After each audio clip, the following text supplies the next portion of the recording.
بسم اللہ الرحمن الرحیم۔ السلام علیکم۔ پروگرام الکلام کے ساتھ آپ کا میزبان محمد شعیب رضا حاضر خدمت ہے۔ ناظرین کرام، پروگرام کے پہلے حصہ میں ہم قرآن کریم کی کچھ آیات کو سمجھنے کی کوشش کرتے ہیں اور دوسرے حصہ میں اپنے عہد کے نمائندہ سیاسی، سماجی، مذہبی موضوعات پر پیدا ہونے والے سوالات کے جوابات ایک نئے نقطہ نظر سے جاننے کی کوشش کرتے ہیں۔ حسب سابق ہمارے ساتھ شریک گفتگو ہیں جناب محمد امانت رسول صاحب۔ امانت صاحب، بہت شکریہ آپ کے وقت کا۔ میری معاونت کے لیے موجود ہیں جناب احمد بلال۔ احمد، تھینک یو سو مچ۔ ناظرین کرام، آپ کے سکرین پہ ہمارا واٹس ایپ نمبر آ رہا ہوگا، آپ اپنے سوالات اس واٹس ایپ نمبر پر بھیج سکتے ہیں، ہم انشاءاللہ آپ کے سوالات کو ضرور ایڈریس کریں گے۔ من صاحب، گزشتہ پروگرام میں ہم بات کر رہے تھے حضرت موسیٰ علیہ السلام کی دعا پہ، اور بڑی خوبصورت دعا ہے، اس پہ آپ نے بہت خوبصورتی سے بات کی۔ آج آپ بتائیے گا کہ آپ آج ہمارے ناظرین کے لیے کیا بیان کریں گے؟ بسم اللہ الرحمن الرحیم۔ ناظرین کرام، کل ہم نے جہاں بات چھوڑی تھی وہیں سے آج ہم اپنی بات کا آغاز کرتے ہیں۔ وہ یہ کہ حضرت موسیٰ علیہ السلام نے اللہ سبحانہ و تعالیٰ کی بارگاہ میں دعا کی اور اپنے بھائی کو بطور وزیر مقرر کرنے کی درخواست کی کہ حضرت ہارون علیہ السلام کو میرا وزیر آپ بنا دیجئے۔ یعنی وزیر سے مراد یہ ہے کہ جو امور نبوت و رسالت ہیں ان میں یہ میرے شریک ہوں اور میرے ساتھ مل کر چلیں اور میرے بازو بنیں اور میری مدد کریں۔ جیسے قرآن مجید میں ایک اور مقام پر حضرت ہارون علیہ السلام کے لیے حضرت موسیٰ نے ردعا کا لفظ استعمال کیا، یعنی اس کا مطلب مددگار ہے، معاون ہے۔ اب اس پہ ہم نے کل بات کی تھی کہ حضرت موسیٰ علیہ السلام نے ہارون کو بطور وزیر کے اللہ سے مانگا اور دعا کی تھی، تو لہٰذا اگر کوئی شخص اہلیت رکھتا ہے، قابلیت رکھتا ہے، خواہ وہ اپنا بیٹا ہو، اپنا بھائی ہو، اپنا رشتہ دار ہو یا کوئی غیر بھی ہو، کوئی اجنبی ہو، اگر وہ اہلیت رکھتا ہے، قابلیت رکھتا ہے تو دعا کی جا سکتی ہے اور وہ عہدہ، وہ منصب اس کے لیے مانگا جا سکتا ہے۔ جو بات مذموم ہے، ناپسند ہے، اور جو بات ناپسندیدہ ہے وہ یہ بات ہے کہ ایک شخص خواہ وہ اپنا ہو یا غیر، اگر وہ اہلیت ہی نہیں رکھتا تو اس کے لیے کسی عہدے کو مانگنا در حقیقت یہ ایک ناپسندیدہ اور ایک ناجائز عمل ہو جاتا ہے۔ تو حضرت موسیٰ علیہ السلام نے اللہ کی بارگاہ میں یہ دعا کی، وَجَعَلْ لِي وَزِيرًا مِّنْ أَهْلِي، کہ اللہ میرے لیے میری اہل سے ایک وزیر بنا دے۔ ہارون آخی، اور وہ کون ہے؟ وہ میرا بھائی ہارون ہے۔ اشدد بہ ازری، اور اس کے ذریعے سے میری کمر کو تو مضبوط کر دے۔ واشرکہ فی امری، اور اس کو میرے معاملے میں تو شریک کر دے۔ اور وجہ کیا بیان کی؟ کہا کہ کئی نسبحک کثیرا ونذکرک کثیرا، تاکہ ہم تیری تسبیح کریں بہت اور ہم تجھے یاد کریں بہت، یعنی تیرا چرچا کریں، تیرا ذکر کریں۔ اب ناظرین کرام، یہاں پر یہ نہیں سمجھنا چاہیے کہ تسبیح سے مراد کوئی ایک خاص اسم کا، کوئی لفظ کا تکرار ہے، بار بار پڑھنا ہے، یہ نہیں، بلکہ تسبیح سے مراد یہ ہے کہ اللہ سبحانہ و تعالی ہر عیب سے، نقص سے پاک ہے اور شرک سے بھی وہ پاک ہے۔ یعنی یہ ایمان اور یہ یقین اور یہ عقیدہ رکھنا در حقیقت یہ تسبیح ہے، یعنی اللہ سبحانہ و تعالیٰ کو ہر عیب سے، ہر نقص سے پاک قرار دینا۔ یہ حضرت موسیٰ علیہ السلام نے یہی دعا کی تھی کہ تاکہ ہم تیری بہت تسبیح کریں۔ یعنی مراد کیا ہے؟ مراد یہ ہے کہ ہم تیری پاکی کا اور تیرے ہر عیب سے تو تیری ذات پاک ہے، اس کا چرچا کریں اور لوگوں کو ہم بتائیں، مصر میں ہم اس کا چرچا کریں کہ اللہ کی ذات ہر عیب سے اور ہر نقص سے پاک ہے۔ یہ جو فرعون کو تم نے اپنا رب مانا ہوا ہے، اپنا الہ مانا ہوا ہے، تو اس کی کوئی حیثیت نہیں ہے، یہ فقط ایک مصر کا حکمران ہے، اس کے علاوہ اس کے پاس کوئی اختیار نہیں، اور یہ بھی خدا کا دیا ہوا اس کو اختیار ہے، اور یہ اس کے امتحان اور آزمائش کے لیے اس کو دیا گیا ہے۔ یہ ہے تسبیح۔ اور جب آگے فرمایا کہ وَنَذْكُرُكَ كَثِيرًا، اس کا مطلب یہ ہے کہ لوگوں کے دلوں میں ہم تیری صفات کو، تیری یاد کو ہم زندہ کر دیں۔ پیغمبر کا کام یہی ہوتا ہے، جب نبی اس کو کہا جاتا ہے تو نبی اسی لیے کہ وہ لوگوں کو خدا کے بارے میں بتاتا ہے، خدا کی خبر دیتا ہے، خدا کے بارے میں باخبر کرتا ہے۔ تو حضرت موسیٰ علیہ السلام اور حضرت ہارون علیہ السلام نے جب یہ دعا کی، خاص طور پہ حضرت موسیٰ علیہ السلام نے، کہ ہم دونوں یہ کام کریں، یعنی تسبیح کریں اور ذکر کریں، تو اس سے ہرگز یہ نہیں سمجھنا چاہیے کہ کوئی خاص اسم ہے، کوئی نام ہے، کوئی لفظ ہے کہ جس کے تکرار کا ذکر حضرت موسیٰ اور حضرت ہارون نے کیا کہ ہم یہ تیری تسبیح پڑھتے رہیں گے، بلکہ یہ دونوں ایک منصوبہ، ایک پلان، ایک سکیم ہے کہ جس کا ذکر حضرت موسیٰ نے یہاں پر کیا کہ ہم معاشرے کو پاک اور صاف کر دیں شرک سے، اور لوگوں میں یہ ایمان پختہ کر دیں کہ خدا کی ذات ہر عیب سے پاک ہے، اور دوسری بات یہ کہ تیری یاد لوگوں میں ہم راسخ کر دیں، تیری یاد کو لوگوں میں، تیرے ذکر کو لوگوں کے دلوں میں راسخ کر دیں، اور لوگ تجھے یاد کریں اور تیری تسبیح کریں، یعنی اس طریقے سے ہم ایک معاشرہ تیار کریں۔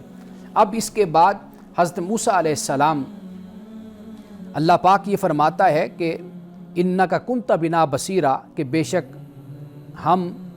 دیکھ رہے ہیں، بے شک تو ہم کو دیکھ رہا ہے، یعنی حضرت موسیٰ علیہ السلام اللہ کی بارگاہ میں یہ عرض کرتے ہیں بے شک تو ہمیں دیکھ رہا ہے۔ قال قد اوتیت سؤلک یا موسیٰ، اب اللہ کی طرف سے یہ جواب آتا ہے کہ اے موسیٰ جس کا تم نے سوال کیا وہ تم کو دے دیا گیا۔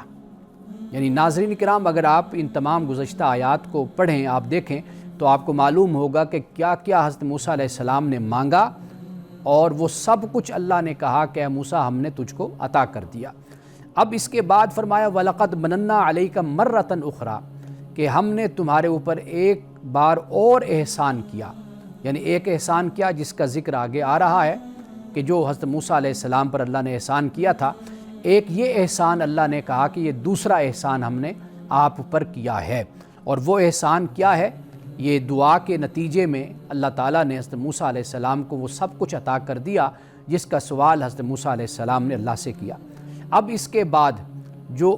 پہلا احسان ہے اس کا ذکر اب شروع ہوتا ہے۔ فرمایا کہ اذا اوحینا الی امک ما یوحی، کہ یاد کر اس وقت کو کہ جب ہم نے وحی کی تیری والدہ کی طرف، ما یوحی جو وحی کی جا رہی ہے، یعنی جیسے آپ کو ہم نے اپنے کلام سے نوازا ہے یا ہم نے آپ کو بتایا ہے، اسی طرح ہم نے آپ کی جو والدہ تھی ان کو بھی ہم نے بتایا تھا۔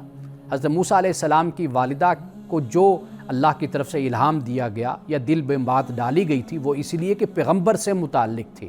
تو یہاں پر وحی کا لفظ استعمال ہوا۔ آگے فرمایا کہ انقذفی فی التابوت فاقذفیہ فی الیم فلیلقہ الیم بالساحل یاخذ عدو لی وعدو اللہ، فرمایا کہ اس کو صندوق میں رکھ دو، حضرت موسیٰ علیہ السلام کو، پھر اس کو دریا میں ڈال دو، پھر دریا اس کو کنارے پر ڈال دے، اس کو ایک شخص اٹھا لے گا جو میرا بھی دشمن ہے اور اس کا بھی دشمن ہے، یعنی فرعون کی طرف اشارہ ہے۔ ناظرین اکرام، تورات سے ہمیں یہ معلوم ہوتا ہے کہ حضرت موسیٰ علیہ السلام کی جب پیدائش ہوئی تھی تو اسی زمانے میں ہی فرعون نے بچوں کے قتل کا حکم دے رکھا تھا، اور جگہ جگہ جہاں پر کوئی بچہ پیدا ہوتا تھا اس کو قتل کر دیا جاتا تھا۔ حضرت موسیٰ علیہ السلام کی جب پیدائش ہوئی تو اللہ سبحانہ و تعالیٰ نے یہ خصوصی اہتمام فرمایا، اور حضرت موسیٰ علیہ السلام کی والدہ سے کہا کہ اس کو ٹوکری میں ڈال کر، یعنی جب ان کی پیدائش ہو جائے تو اس کے بعد ان کو ٹوکری میں ڈال کر آپ نے دریا کے حوالے کر دینا ہے، اور پھر وہ حضرت موسیٰ علیہ السلام کی جو بہن تھی، ایک اور مقام پر قرآن مجید ہمیں بتاتا ہے کہ وہ دیکھتی رہیں۔ موسیٰ نے کہا کہ ذرا دیکھتے رہنا کہ یہ ٹوکری کہ پنگوڑا کہ جس میں موسیٰ کو ڈالا گیا ہے کہ یہ کہاں جاتا ہے۔ آپ کی بہن دیکھتی رہی، آخر پھر آپ کو جو فرعون کا محل تھا ان میں فرعون کے جو ملازم تھے یا ملازمہ تھی یا آپ کی یا فرعون کی جو بیوی تھی حضرت آسیہ، انہوں نے یا فرعون نے وہ اٹھا لیا حضرت موسیٰ علیہ السلام کو، اور پھر اس کے بعد قرآن پاک یہ بیان کرتا ہے وَأَلْقَيْتُ عَلَيْكَ مَحَبَّةً مِّنِّي، کہ ہم نے اے موسیٰ اپنی طرف سے، یعنی اللہ پاک فرماتا ہے کہ میں نے اپنی طرف سے تم پر ایک محبت ڈال دی، یعنی بچہ تو ویسے بھی خوبصورت ہوتا ہے اور ہر کسی کو پسند آتا ہے بچہ، لیکن حضرت موسیٰ علیہ السلام کا معاملہ اس لیے مختلف تھا کہ فرعون نے آرڈر دے رکھا تھا کہ بچوں کو قتل کر دیا جائے، بیٹوں کو۔ حضرت موسیٰ علیہ السلام کے بارے میں اللہ پاک نے جب یہ فرمایا وَأَلْقَيْتُ عَلَيْكَ مَحَبَّةً مِّنِّي، کہ میں نے اپنی محبت کو ڈال دیا تجھ پر، وہ اس لیے تاکہ فرعون اور فرعون کے جو ملازمین اور وزراء ہیں وہ کہیں ایسا نہ ہو کہ حضرت موسیٰ علیہ السلام کو قتل کر دیں۔ یعنی عام بچوں سے تو محبت ہوتی ہی ہے، انسان عام بچوں کو پیار بھی کرتا ہے، وہ بہت پیارے بھی لگتے ہیں، لیکن اس کے باوجود آرڈر تھا کہ قتل کر دو، تو بچوں کو قتل کر دیا گیا، لیکن موسیٰ علیہ السلام بھی چھوٹے تھے، بچے تھے، لیکن اللہ نے اور محبت ان پر ڈال دی تاکہ یہ لوگ قتل نہ کریں، بلکہ حضرت موسیٰ علیہ السلام کے پیارے چہرے کو دیکھ کر اور آپ کو دیکھ کر آپ سے محبت کرنے لگ جائیں اور ان کی توجہ قتل کی طرف اور موت کی طرف نہ جائے۔ تو اب اس کے بعد اللہ پاک فرماتا ہے کہ یہ کیوں ہم نے کیا؟ فرمایا کہ وَلِتُسْنَا عَلَىٰ عَيْنِي، تاکہ تم میری نگرانی میں پرورش پاؤ۔ حضرت موسیٰ علیہ السلام نے پھر فرعون کے ہی محل میں پرورش پائی، دشمنوں میں پرورش پائی۔ اللہ پاک یہاں پہ یہ فرما رہا ہے یاخذ عدو لی وعدو اللہ، تاکہ اس کو وہ اٹھا لے کہ جو میرا بھی دشمن ہے اور موسیٰ علیہ السلام کا بھی دشمن ہے، یعنی فرعون۔ اور وہاں پر پھر حضرت موسیٰ علیہ السلام کی پرورش ہوتی ہے، اور پھر اس کے بعد جو واقعات رونما ہوتے ہیں اس سے آگے پھر ان کا ذکر ہوتا ہے۔ ناظرین اکرام، یہاں وقت ہوا چاہتا ہے ایک بریک کا، ہمارے ساتھ رہیے گا۔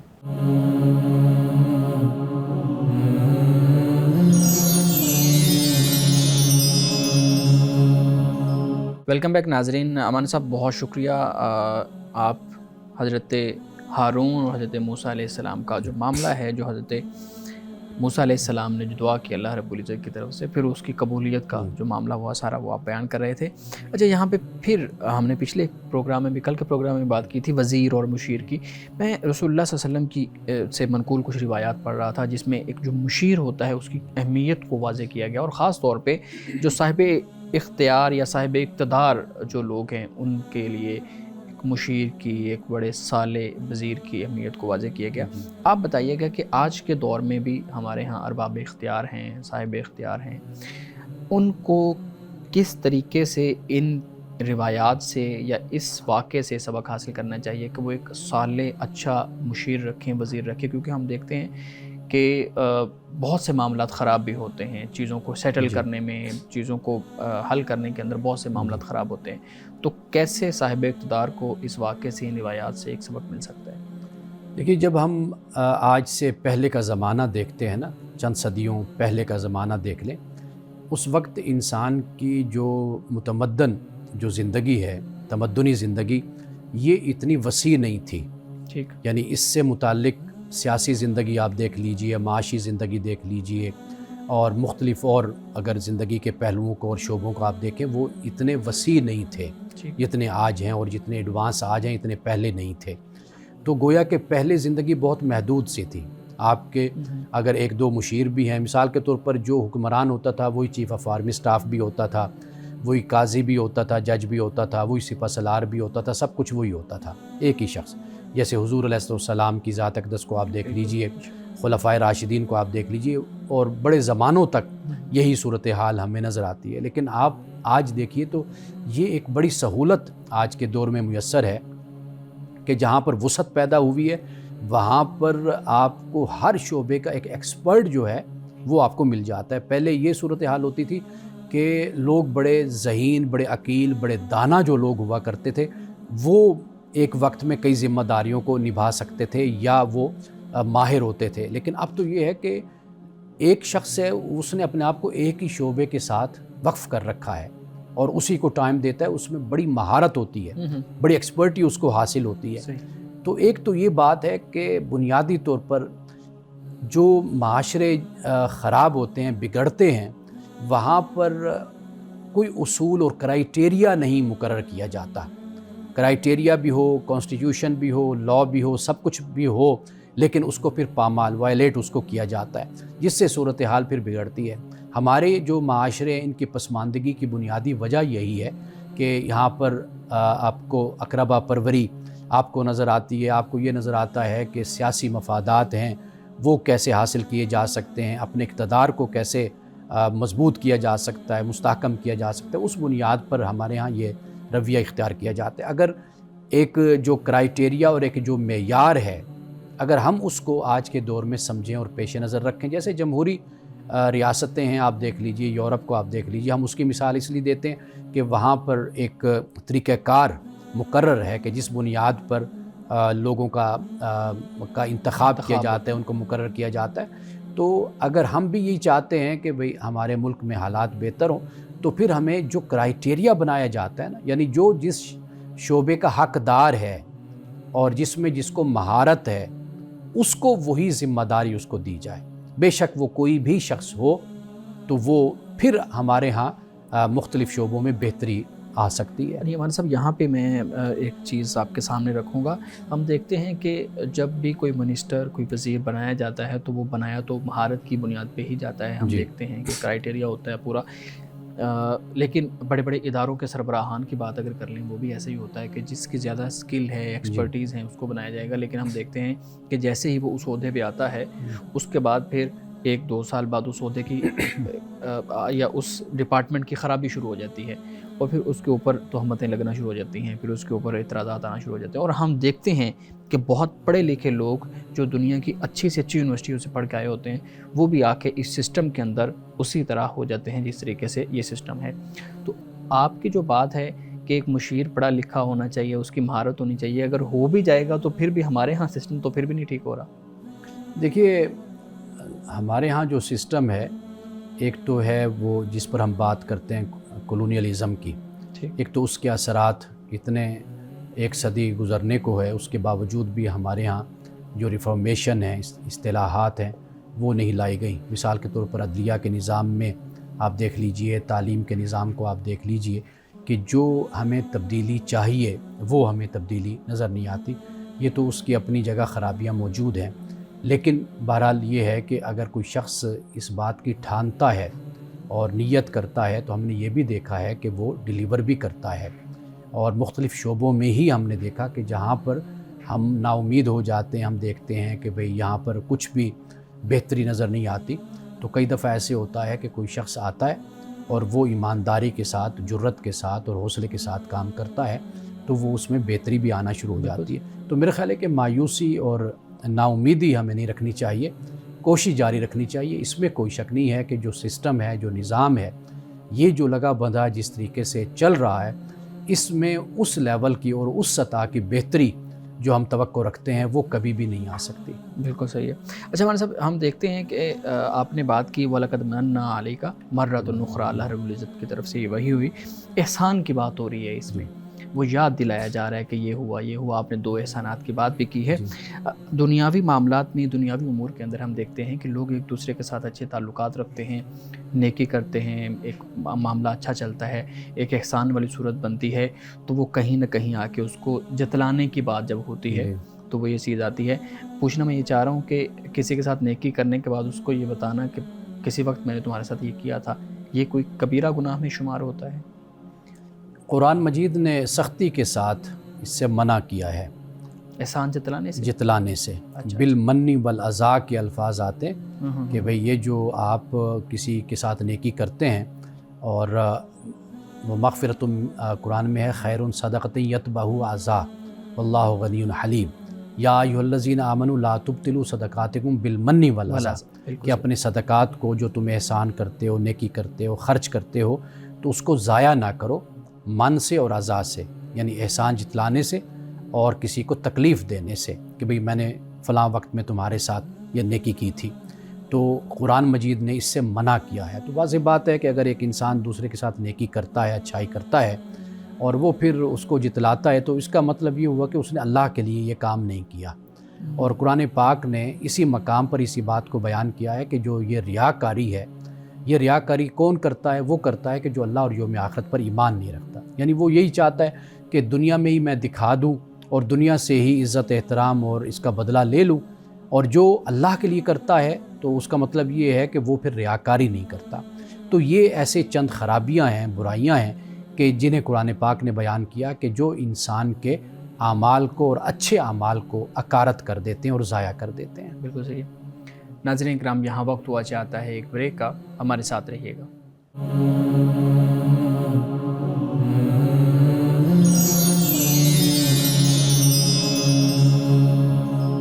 پروگرام میں ایک دفعہ پھر خوش آمدید۔ ہمارے ساتھ بات ہو رہی ہے احسان جتلانے پہ، اور آپ نے بڑی خوبصورت بات کی کہ جب نیکی کر لی ہے تو پھر اس کے اندر ریاکاری نہیں ہونی چاہیے کہ میں نے تمہارے ساتھ یہ کیا تھا تو تم نے میرے ساتھ یہ کیا۔ ہم دیکھتے ہیں کہ گھریلو ماحول کے اندر جب خواتین ایک دوسرے کے ساتھ رہ رہی ہوتی ہیں، ایون 2 بہنیں بھی ہیں، ایون جو ہے نا وہ 2 بھائیوں کی بیویاں بھی ہیں، جب وہ اکٹھی رہ رہی ہوتی ہیں یا کسی فنکشن میں جا رہی ہوتی ہیں تو ان کے ذہن میں اس طرح کی چیزیں خود بخود بیٹھ جاتی ہیں۔ فیملی ماحول کے اندر اگر ہم دیکھیں تو وہ یہ ہوتا ہے کہ اس وقت میں نے یہ سارے کام کر لیے تھے تو اس نے اب میرا خیال نہیں کیا، میں اس وقت بیمار تھی تو میں نے اس وقت بیمار تھی تو میں نے اس کا خیال کیا تھا، اب میں بیمار ہوں تو اس نے خیال نہیں کیا۔ اب یہ جو چیزیں ہیں یہ اوور تھنک کرنے والا معاملہ ہے، یہ خود بخود ذہن کے اندر چیزیں آتی جاتی ہیں، تو ان کو بھی ہم پھر اسی معاملے میں لیا جائے گا کہ یہ واقعی ہی ریاکاری ہے، یہ احسان جتلانے والی بات ہے اور اپنی نیکیوں کو ختم کرنے والی بات ہے۔ صاحب میں بھی ایک چیز ایڈ کرنا چاہتا ہوں، جیسے آپ نے بتایا نا، ویسے مجھے لگتا ہے جس طرح آپ نے جواب بھی دیا ہے، یعنی کہیں نہ کہیں ہمیں یہ بھی کہا گیا کہ آپ نے ایکسپیکٹیشنز نہیں رکھنی، جب بھی نیکی کرنی ہے تو وہ اللہ کی رضا کے لیے کرنی ہے۔ اگر آپ ایکسپیکٹیشنز رکھیں گے، توقعات رکھیں گے، تو پھر تو وہی ہو گیا نا کہ میں کسی کے ساتھ نیکی کر رہا ہوں تو مجھے لگ رہا ہے کل کو یہ بھی میرے ساتھ نیکی کرے گا۔ اور وہی مثال ایسے گھر میں رہنے والی خواتین کے لیے ہے کہ اگر وہ نیکی کر رہی ہیں اور یہی سوچ کر رہی ہیں کہ کل کو یہ بھی میرے کام آئے گی، تو اس کا مطلب وہ ایکسپیکٹیشن تو مائنڈ میں ہے اور وہ اسی کے لیے ہے کہ شاید میں نیکی اس لیے کر رہا ہوں کہ یہ بھی میرے کام آئے گی۔ بتائیے گا یہ واقعی ریاکاری میں؟ جی، ایک تو پہلی بات ہمیں یہ سمجھنی چاہیے کہ ہم نا بہت زیادہ آئیڈیلائز چیزوں کو کرتے ہیں، اور جو پریکٹیکلی جو صورت ہوتی ہے نا عملی طور پر ہمیں وہ سمجھنی چاہیے، اور انسان کا جو مزاج ہے، اس کی جو طبیعت ہے، جو اس کی فطرت ہے، اس کا بھی جائزہ لینا چاہیے۔ انسان جلد باز بھی، قرآن پاک نے انسان کو کہا ہے کہ انسان جلد باز بھی ہے، جذباتی بھی ہے اور جاہل بھی ہے، بہت سے الفاظ قرآن نے استعمال کیے انسان کے لیے۔ تو ایک تو ہمیں یہ بات ذہن میں رکھنی چاہیے کہ گھر میں، ادارے میں، کسی جگہ پر بھی آپ رہیں گے، 2 لوگ ہوں گے، 4 ہوں گے، 6 ہوں گے، تھوڑا بہت اختلاف، چپکلش اور ایک دوسرے کے ساتھ لاگ بازی، یہ چیزیں زندگی کا حصہ بھی ہوتی ہیں اور لوگوں کا حصہ بھی ہوتی ہیں۔ یہ ہمیں کبھی بھی اس کو اگنور نہیں کرنا چاہیے۔ ہم یہ چاہتے ہیں نا کہ بھائیوں کی بیویاں ایسے شیر و شکر ہو جائیں کہ بس ان میں کوئی اختلاف ہی نہ ہو، تو اس کا مطلب یہ کہ یا تو وہ دونوں گنگی ہیں یا دونوں بہری ہیں، یا میاں بیوی کے درمیان کبھی کوئی اختلاف نہ ہو، یا آواز اونچی نہ ہو، یا کسی بات پر کوئی جھگڑا معمولی سا یا زیادہ نہ ہو، یہ ہو ہی نہیں سکتا۔ یہ غیر فطری سی بات، یہ غیر فطری سی بات ہو جاتی ہے، یہ ہمیں قبول کرنا چاہیے۔ اور آپ بڑے بڑے حوالے اٹھا کر آپ تاریخ میں دیکھ لیجئے کہ ایسی صورتحال میاں بیوی کے درمیان، سوکنوں کے درمیان، نندوں کے درمیان، یعنی بھابھی اور نند کے درمیان، یہ چیزیں، یہ انسانی فطرت ہے، یہ پیدا ہونا ہی ہونا ہے۔ آپ عورتوں کو چھوڑ دیجئے، مردوں کے درمیان آپ آفیسز میں آپ دیکھ لیجئے، کسی کمپنی میں، کسی ادارے میں آپ دیکھ لیجئے، یہ صورتحال ہوتی ہے۔ اس کو ایک تو ہمیں فطرتاً قبول کرنا چاہیے۔ اللہ کے ہاں بھی انسان جو ہے وہ 100% مارکس اللہ بھی تقاضا نہیں کرتا، یعنی اللہ کو بھی پتہ ہے کہ یہ میرا بندہ ہے، کمزور ہے، اس میں جذباتیت بھی ہے، اس میں اپنے مفاد کا تحفظ کرنا بھی ہے، اس کے اندر کچھ نہ کچھ لالچ، ہرس بھی ہے، سارا کچھ ہے، یہ سب کچھ ساتھ ساتھ چلتا رہتا ہے۔ بس کوشش یہ انسان کرے، وہ جیسے کہتے ہیں نا کہ جب گھر میں برتن ہوتے ہیں تو وہ کھڑکتے ہیں، شور تو ہوتا ہے، بس اتنا نہیں ہونا چاہیے کہ برتن ٹوٹ جائیں۔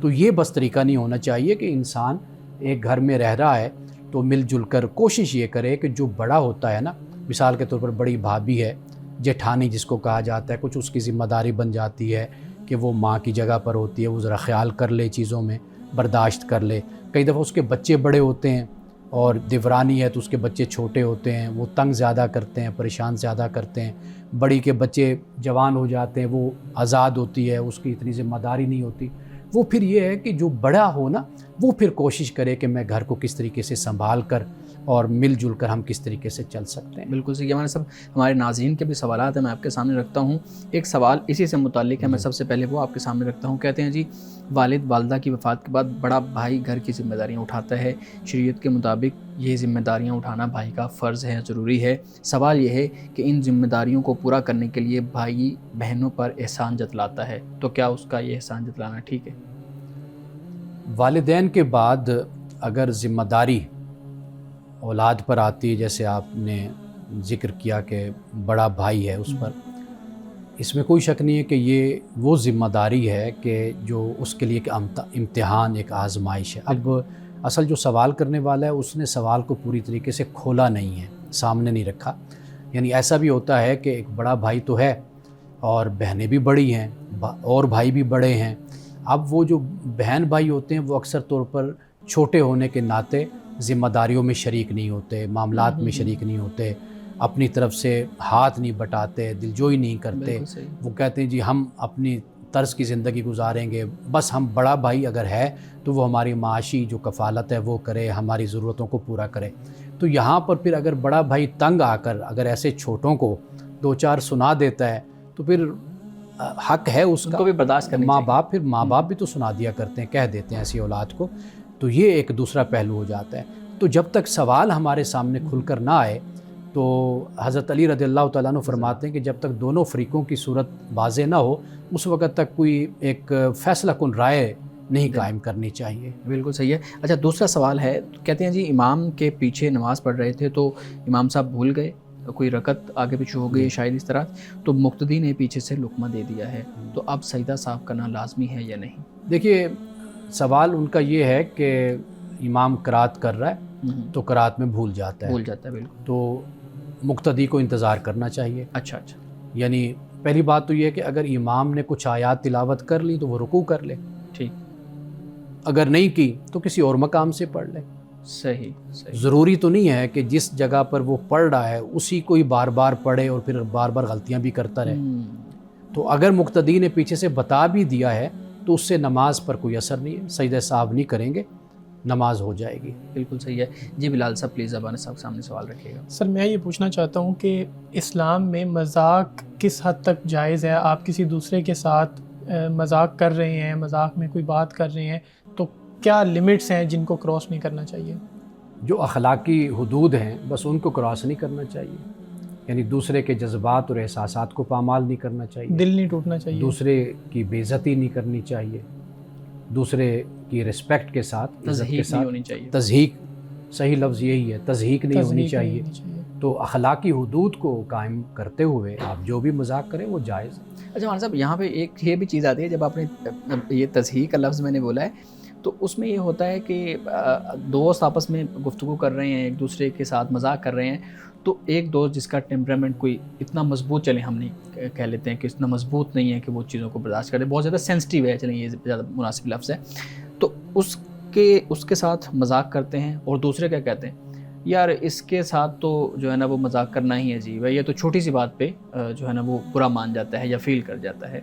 اب یہاں پہ وہ سینسٹیو زیادہ ہے، دوسرے سینسٹیو کم ہیں، اب یہاں پہ پھر کس طرح سے اس چیز کو دیکھا جائے گا کہ کون سی چیز اخلاقیات پہ آ رہی ہے کون سی نہیں؟ واضح بات ہے کہ جو شخص سینسٹیو ہے، حساس ہے، آپ اس کے جذبات کا خیال کریں، یعنی اچھا آپ اگر 4 دوست ہیں تو ایک اگر سینسٹیو ہے اس کو نہ آپ تنگ کریں، اس کے ساتھ نہ مذاق کریں، جو باقی آپ 3 ہیں تو آپ ایک دوسرے کے ساتھ مذاق کر سکتے ہیں۔ تو جو شخص آپ کے ساتھ تیار ہے اور چاہتا ہے کہ وہ ہنسے اور مذاق کرے، وہ خود بھی شریک ہوتا ہے اس میں، تو پھر بے شک آپ مذاق کریں، لیکن اکثر طور پر جو نوجوانوں کا جو مذاق ہوتا ہے وہ اممیچورٹی اس میں ہوتی ہے، پختگی نہیں ہوتی، اور ان کا جو طریقہ ہوتا ہے وہ بہت ہی زیادہ کئی دفعہ سنگین اور نقصان پہنچانے والا بھی مذاق کرتے ہیں، اور اس میں میں نے دیکھا ہے کہ کئی دفعہ چوٹ بھی لگ جاتی ہے، کئی دفعہ مطلب ہے کہ کوئی ہڈی ٹوٹ گئی، کبھی کچھ مسئلہ ہو گیا۔ اس طرح کے جو مذاق ہیں نا یہ تو پھر نامناسب ہوتے ہیں نا۔ سر ایک دوست ہے جس نے مجھ سے یہ بات پوچھی تھی مذاق کے حوالے سے، اب اس نے مجھے یہ بتایا کہ میری سچویشن یہ ہے کہ جس آفس میں کام کرتا ہوں وہاں پہ سارے آپس میں مذاق کرتے ہیں، لیکن تھوڑا سا ان ایتھیکل مذاق بھی ان کا ہو جاتا ہے۔ اب اگر میں اس میں شامل نہیں ہوتا تو میں اپنے آپ کو بڑا الگ الگ فیل کرتا ہوں، وہ مجھے یعنی اپنے اس سرکل میں شامل ہی نہیں پھر کرتے، اور میں ایسے بیٹھا ہوں جیسے شاید یہ الگ ہیں اور میں الگ ہوں۔ تو ان کے ساتھ مل کر کام کرنے کے لیے، رہنے کے لیے، اپنے آپ کو انگیج رکھنے کے لیے مجھے بھی ایسا ہوتا ہے کہ میں نے ان کے ساتھ برابر شامل ہونا ہے، اور پھر جو ان ایتھیکل ان کی چیزیں ہیں ان میں بھی شامل ہونا پڑتا ہے۔ آپ نے جب اتنا بڑا لفظ بول دیا ان ایتھیکل، امورل، خود ہی بتا دیا، تو وہاں پر پھر شرکت انسان ایک مہذب انسان کیسے کر سکتا ہے؟ یعنی میں نے اکثر طور پر دیکھا کہ لوگوں کے جو لطائف ہوتے ہیں، لطیفے، مذاق، وہ عورتوں پر ہوتے ہیں جی، یعنی بہت زیادہ ہمارے ہاں اس کلچر میں عورتوں کی زیادہ تضحیق ہوتی ہے، یعنی وہ بہن کا تو نہیں کریں گے، نہ بیٹی کا، بیوی کا خاص طور پر بہت زیادہ لطیفے بیان کیے جاتے ہیں۔ تو یہ نامناسب رویہ ہے۔ آپ نے مزاح پیدا کرنا ہے، مذاق کرنا ہے تو اس کے اور بڑے راستے ہیں۔ اللہ تعالیٰ نے انسان کو ذہنی طور پر اتنا ورائٹی تخلیق کے حوالے سے انسان کو دی ہے، کریٹیوٹی میں، کہ انسان کسی بھی عمل سے، کسی بھی قول سے، کسی بھی انداز سے مذاق پیدا کر سکتا ہے۔ تو ضروری نہیں ہوتا کہ آپ انیتھیکل باتوں سے اور آپ بیویوں پر عورتوں پر لطائف بنا کر پھر آپ ہنسیں. تو یہ طریقہ کار میرا خیال ہے کہ جو دوست ایوائڈ کر رہا ہے تو اس کا یہ طریقہ کار درست ہے, اور آپ دیکھیں گے کہ اسی کے اثر سے جو لوگ اس طرح کا کر رہے ہیں وہ بھی باز آنا شروع ہو جائیں گے. بہت شکریہ. ناظرین کرام, یہاں وقت ہوا چاہتا ہے ایک بریک کا, ہمارے ساتھ رہیے گا.